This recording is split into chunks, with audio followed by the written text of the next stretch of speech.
Heureuse de vous retrouver pour cette nouvelle édition de 7 infos le soir, à la une de ce mercredi 25 juin. Le vitiligo, qui touche près d'1% de la population mondiale, se manifeste par des taches blanches sur la peau, le résultat d'une dépigmentation progressive. Plongé au cœur du combat quotidien entre le regard des autres et la quête d'acceptation des personnes concernées. Direction ensuite Luanda, la capitale angolaise, qui sera bientôt reliée à Abidjan par voie aérienne. Une liaison aérienne à l'image des relations entre les deux pays en plein renforcement.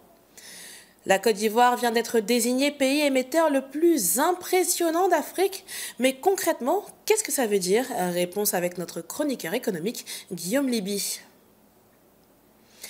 Une macula chromatique, ou plus communément appelée tache blanche, puis deux, puis une infinité. Près d'1% de la population mondiale est touchée par le vitiligo, une dépigmentation progressive qui efface la mélanine, laisse l'épiderme en clair-obscur et imprime sur la peau une carte singulière.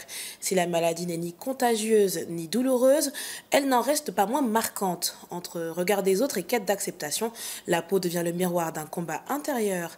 Immersion dans le quotidien de ceux et celles qui vivent avec, dans ce reportage de Dendi Ninikai. En Côte d'Ivoire, certaines personnes atteintes de vitiligo vivent dans l'ombre. Très peu osent s'affirmer avec cette condition. Eric a été diagnostiqué dès l'enfance. Aujourd'hui, père de 2 enfants, il mène une vie normale avec sa femme. Pour lui, la maladie n'existe pas. Le vitiligo, depuis l'âge de 3 ans ou 4 ans. En tout cas, j'étais un peu plus petit quand la première tache a apparu, selon ce que mes parents m'ont dit. Mais j'ai appris à grandir avec. Moi, j'ai accepté que je vis normalement. C'est comme si quand moi je suis là, j'ai l'impression qu'il n'y a pas de tache sur moi. Donc, ça me permet de pouvoir supprimer ce stress du regard des gens. Et c'est fini. Et moi, personnellement, cette maladie-là, à chaque fois que je vois sur son corps, j'ai jamais perçu ça comme un obstacle, au fait. Parce que je trouvais ça beau, c'était un peu différent. C'était une particularité à lui. Pour moi, c'est une personne normale. C'est une personne normale. Donc, on vit normalement. J'aime bien quand il sort, qu'il expose, qu'il laisse son corps comme il veut, parce que c'est pas un handicap pour soi. Voilà, c'est sa peau. Il doit être fier de ça. Donc, cacher, non, j'aime pas trop. Il est membre de l'Association ivoirienne des personnes atteintes de vitiligo, présidée par Marie-Claude Yobo, qui œuvre justement pour faire évoluer le regard de la société sur cette maladie. Objectif, sensibiliser les personnes à s'accepter et à mieux vivre avec leur peau. J'ai vu dans la rue, dans la société, voilà, des cas de stigmatisation faits à ces personnes-là. Il y a des gens avec qui on refuse de manger parce qu'ils ont le vitiligo. Et parce que moi aussi, dans les débuts, c'était difficile pour moi de m'accepter. Donc, je me dis, s'il y a des gens comme moi qui ont des difficultés à s'accepter, si on est ensemble, l'union fait la force. Donc, on pourra mieux revendiquer nos droits et on pourra aussi mieux vivre. Voilà, en communauté, je pense que tout est possible. Pour rappel, le vitiligo est ni contagieux ni douloureux. Les patients voient apparaître des taches blanches sur différentes parties du corps dues à la destruction des mélanocytes. Donc, vitiligo, c'est quoi? C'est une décoloration de la peau. Cette décoloration est liée à la destruction par l'individu lui-même de ses mélanocytes. C'est une maladie qui peut être génétique ou dans certains cas, on ne retrouvera pas de transmission génétique. Si la journée mondiale de vitiligo permet de briser le silence autour de cette maladie de la peau, il reste encore du chemin à parcourir pour déconstruire les préjugés et favoriser l'inclusion des personnes atteintes. Une prise de conscience collective est plus que jamais nécessaire. Qu'ils soient filaires, sans fil, intra-auriculaires, avec réduction de bruit, les écouteurs rythment notre quotidien. Ils nous accompagnent dès les premières notes du matin jusqu'à la dernière vibration du soir, à la maison, dans les transports, en marchant ou au volant. Ils diffusent nos playlists, nos podcasts, nos appels, nos mondes intérieurs. Mais à force de vivre en stéréo, ne risquons-nous pas de nous couper le son du réel? La réponse dans ce reportage de Pierre Thiebi. Dans nos rues, ils sont de plus en plus nombreux à marcher, courir ou se déplacer avec des écouteurs vissés aux oreilles. Pour une grande partie de la jeunesse, ces accessoires sont devenus des compagnons inséparables du quotidien. Mais derrière cette habitude, en apparence anodine, se cachent des réalités diverses. Besoin de solitude, quête d'évasion, insouciance face au danger ou encore simple effet de mode. Généralement, on voit les jeunes le faire. Voilà, par-ci, par-là, même au sein de l'université. Bon, c'est devenu une sorte de mode. Une sorte de mode et c'est vraiment bien. Hein? C'est vraiment pas bien parce qu'on peut avoir des accidents dans la rue et autres à cause du manque de concentration. Voilà, donc je pense qu'il faut sensibiliser les jeunes. Il faut sensibiliser les jeunes pour qu'ils fassent attention à leur vie et à leur santé. Voilà. Et ça te permet d'écouter tout en marchant, de ne pas marcher là comme ça. Oui, de penser à autre chose, de déstresser. Peut-être en partant, tu penses peut-être au boulot qui t'attend, tu penses à tes soucis. Donc bon, tu mets la musique pour penser à autre chose, pour kiffer un peu, puis après tu oublies un peu. Si je recommande, si tu es dans un endroit fermé, où il n'y a pas de danger, à la maison, où tu es sans danger, tu peux mettre la musique à fond. Mais sur la route, c'est pas recommandé, c'est dangereux parce que tu peux entendre, s'il y a un danger, tu peux entendre, mais si tu as les écouteurs à fond, tu ne peux pas percevoir certains bruits, comme les klaxons, les trucs. Je pense que c'est juste pour écouter de la musique, me relaxer en marchant, puisque on sait un peu l'effet de la musique dans les moments de stress, surtout avec les études actuellement. Donc c'est toute la raison du port du casque en marchant, c'est tout. Non, pas de soucis réels puisque je diminue au maximum le volume. Donc pas de soucis. J'entends tout à côté de moi. Pour mieux comprendre les motivations et les conséquences de ce comportement, nous avons tendu notre micro à un spécialiste du comportement. Les effets négatifs sont légion, puisque au niveau de tout ce qui est écouteur, de tout ce qui est, comment on appelle ça, lié en fait à l'audio, quand c'est fréquent, c'est forcément ça va jouer sur la santé auditive. Mais au niveau psychologique, on a ce qu'on appelle l'isolement social. Parce que la personne n'a pas envie de rentrer en interaction, la personne reste dans son coin, la personne reste connectée avec les écouteurs dans ses oreilles. Donc, ça joue un peu sur l'interaction avec les autres. Du coup, ça nous crée une forme d'isolement. Désormais discrets, voire invisibles grâce aux technologies sans fil, ces objets révèlent un profond changement dans la manière dont les jeunes interagissent ou se coupent de leur environnement. C'était un reportage de Lucien Aoussi commenté par Zénab Goumbri. Une visite éclair pour le président béninois Patrice Talon. Ce dernier a été reçu en audience à Abidjan par son homologue ivoirien Alassane Ouattara. Les deux chefs d'État ont échangé sur le renforcement des relations bilatérales et sur la situation politique et sécuritaire en Afrique de l'Ouest. Cette visite s'inscrit dans la continuité des discussions engagées lors du dernier sommet de la CEDEAO à Abuja, au Nigeria. Après Abidjan, c'est à Brasilia, au Brésil, que le chef de l'État béninois s'est rendu. Dans l'actualité également, une nouvelle passerelle dans le ciel africain. À partir d'août 2025, Abidjan et Luanda seront reliés par un vol direct. Une avancée stratégique pour la coopération ivoiro-angolaise, concrétisée le 24 juin en marge du sommet des affaires États-Unis-Afrique. Un sujet de Drissa Diané, commenté par Zénab Goumbri. L'accord a été signé entre les ministres du commerce ivoirien, Souleymane Diarra-Souba, et le ministre des Transports de l'Angola, Ricardo Viegas d'Abreu, sous le regard du Premier ministre ivoirien, Robert Begré-Mambé. Il marque une nouvelle étape dans le rapprochement économique entre les deux capitales.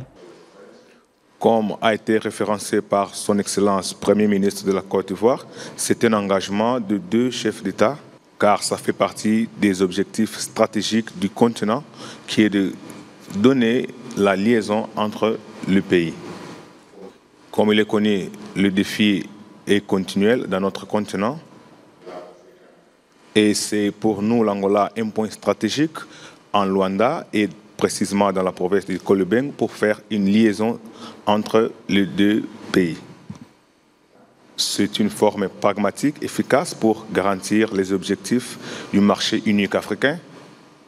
Une liaison directe pour connecter les peuples, stimuler les échanges commerciaux et poser un jalon concret dans la mise en œuvre de la zone de libre-échange continentale africaine.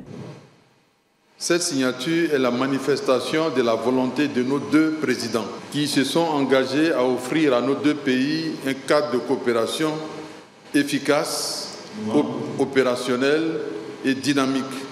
Cette signature ouvre les perspectives des échanges commerciaux solides et nous engage à poursuivre cette coopération par des actions concrètes. Un pont aérien stratégique entre la Côte d'Ivoire et l'Angola, symbole d'une Afrique qui se connecte, se parle et avance ensemble vers une intégration continentale plus forte.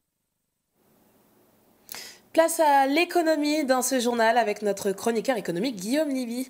Monsieur Liby, bonsoir, vous allez bien? Oui, très bien, et vous? Ça va, merci. Ok, super. Alors aujourd'hui, on va parler d'une nouvelle prouesse de la Côte d'Ivoire, si je ne me trompe pas. Ok, avec plaisir. La Côte d'Ivoire a été distinguée du prix de l'émetteur le plus impressionnant d'Afrique lors de l'édition 2025 des Global Capital Awards, en français facile, mais vraiment en français facile. Qu'est-ce qu'un émetteur, ou plutôt qu'est-ce qu'un pays émetteur? Alors, comme vous dites en français facile, un émetteur, c'est une partie ou une personne qui sollicite un financement. Par exemple, vous, si vous sollicitez un financement auprès d'un créancier, par exemple, vous êtes un émetteur.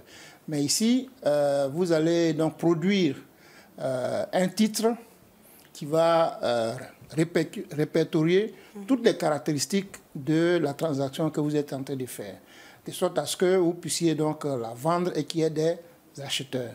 Donc, il y aura des acheteurs qu'on peut appeler les souscripteurs, les investisseurs, etc. Donc, l'acte de produire ce titre-là, c'est ce qu'on appelle l'émission du titre.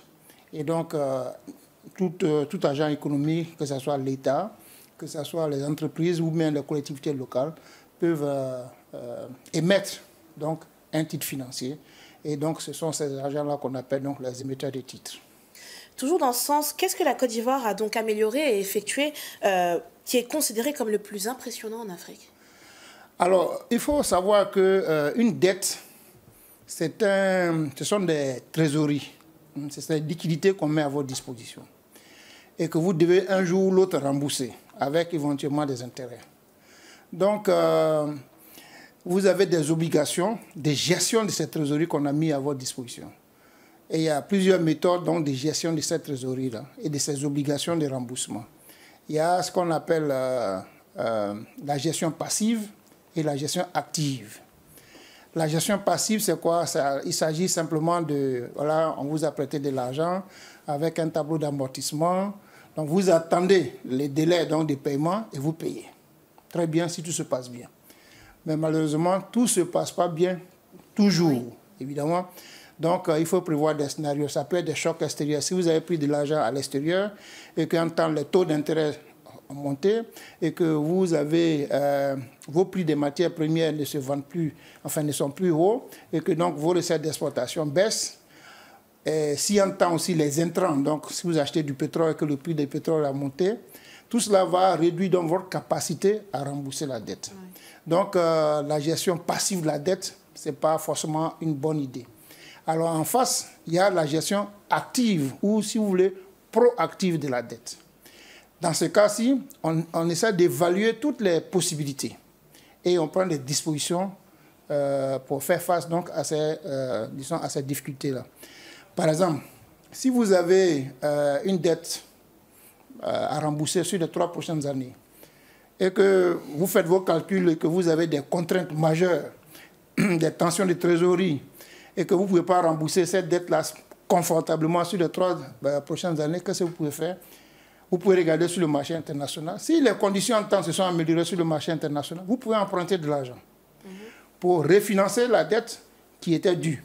Donc vous empruntez de l'argent, vous remboursez celle qui était là, et la nouvelle dette aura un délai de remboursement plus long et certainement des taux d'intérêt également plus intéressants. Donc, en faisant comme ça, vous soldez la dette qui vous est due, vous réglez le problème de trésorerie du moment qui était le vôtre, et donc c'est comme ça qu'aussi on peut appeler, donc, on peut gérer donc de manière active la dette. Et puis, bon, évidemment, que lorsque vous empruntez à l'extérieur, il y a le risque du taux d'échange.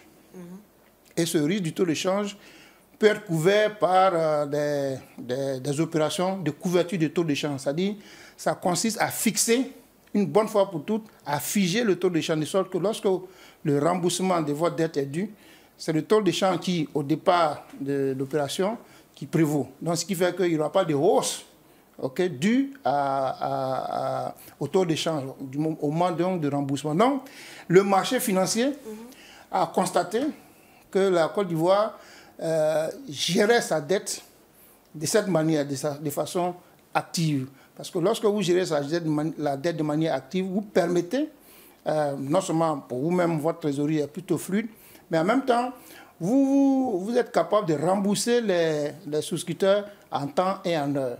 Et donc, naturellement, ça fait plaisir à ceux qui ont souscrit donc, aux opérations de la Côte d'Ivoire. Et donc, c'est pour ça que donc, ce prix a été décerné. Monsieur Léby, j'aimerais bien revenir sur quelque chose qui m'a rendu un petit peu confuse. On le sait, le taux de change du franc CFA est fixe. Donc, est-ce que vous pouvez nous en dire plus sur le fait de fixer le taux de change? Oui, bon, le taux de change franc CFA euro est fixe. Mais le taux de change franc CFA dollar n'est pas fixe. Et souvent, on emprunte aussi en dollars. D'accord. Donc, il faut fixer ce taux d'échange-là de sorte à ce qu'il n'y ait pas de hausse, donc des sommes dues au moment où le remboursement doit s'effectuer. D'accord. Alors, c'est une dynamique qui a quand même été saluée par les experts de cette distinction. C'est la réouverture par la Côte d'Ivoire du marché obligataire international africain en janvier 2024. Une question que se posent nos téléspectateurs, c'est quoi un marché obligataire déjà? Oui, c'est une bonne question. Alors, un marché obligataire, c'est un sous-ensemble de ce qu'on peut appeler les marchés des capitaux. Vous voyez? Et le marché des capitaux, c'est quoi? Vous me direz. Alors, le marché des capitaux, c'est un marché qui peut être virtuel, qui peut être physique, où des souscripteurs, donc les émetteurs, comme on vient de le voir, émettent donc les titres de dette ou des propriétés, comme les actions. Ensuite, les souscripteurs, donc les investisseurs, viennent et ils achètent ces titres de dette ou des actions. Alors, en fonction de la durée et en fonction de la durée et de la nature donc, du titre foncier, le marché des capitaux peut être scindé en deux. Vous avez le marché monétaire. Oui. Sur le marché monétaire, les opérations sont de courte durée, maximum 2 ans. D'accord? Ensuite, maintenant, vous avez le marché des capitaux à moyen et long terme.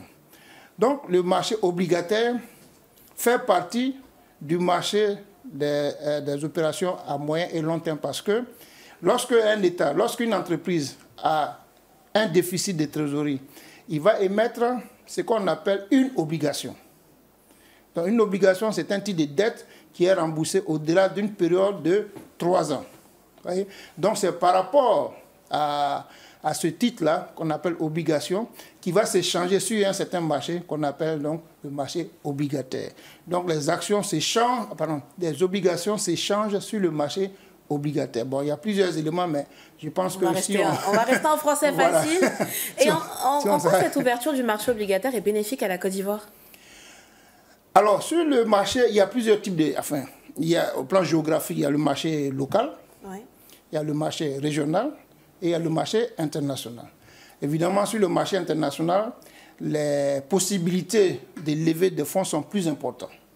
Donc, lorsque vous avez accès au marché international, vous avez donc accès à des ressources, je dirais, presque illimitées pour financer vos activités. Donc, c'est en ça que c'est très important de pouvoir accéder donc, à ces marchés. Comment se traduisent ces innovations pour l'économie ivoirienne? Alors, vous savez, pour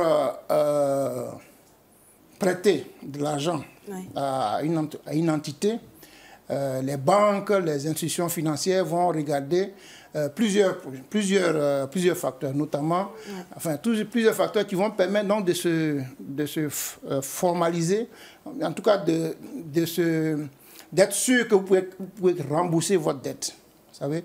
Et donc, lorsque vous recevez ce genre de prix, votre notoriété augmente, votre réputation augmente. Et lorsque ce genre de prix, comme les notations financières, ça permet donc d'améliorer votre profil. Et donc, évidemment, quand vous avez ce type de profil-là, vous avez accès donc à ces marchés-là qui peuvent vous permettre de lever des sommes très importantes et qui peuvent permettre également, donc, par ce biais, de financer donc, une partie de votre économie. Alors, la Côte d'Ivoire, émetteur le plus impressionnant d'Afrique, oui, c'est vrai. C'est posé. Mais qu'est-ce que ça signifie pour les Ivoiriens? En d'autres termes, comment ça impacte leur quotidien? Si ça l'impacte. Oui, évidemment, l'accès donc à ces marchés, comme je l'ai dit tout à l'heure, vous permet d'avoir accès à des ressources importantes.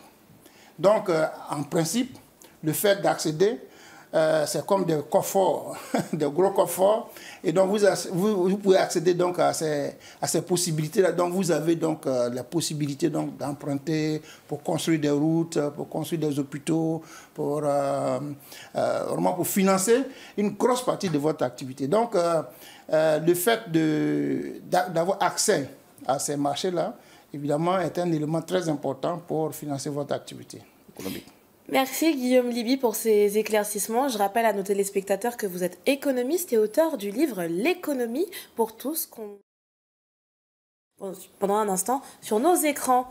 C'est la fin de cette édition de Cette Info le soir. Merci à l'équipe technique de l'avoir réalisée. Merci à vous, chers téléspectateurs, de l'avoir suivi. On se retrouve demain à la même heure sur la même chaîne. En attendant, l'actualité continue sur Cette Info et sur cetteinfo.ci.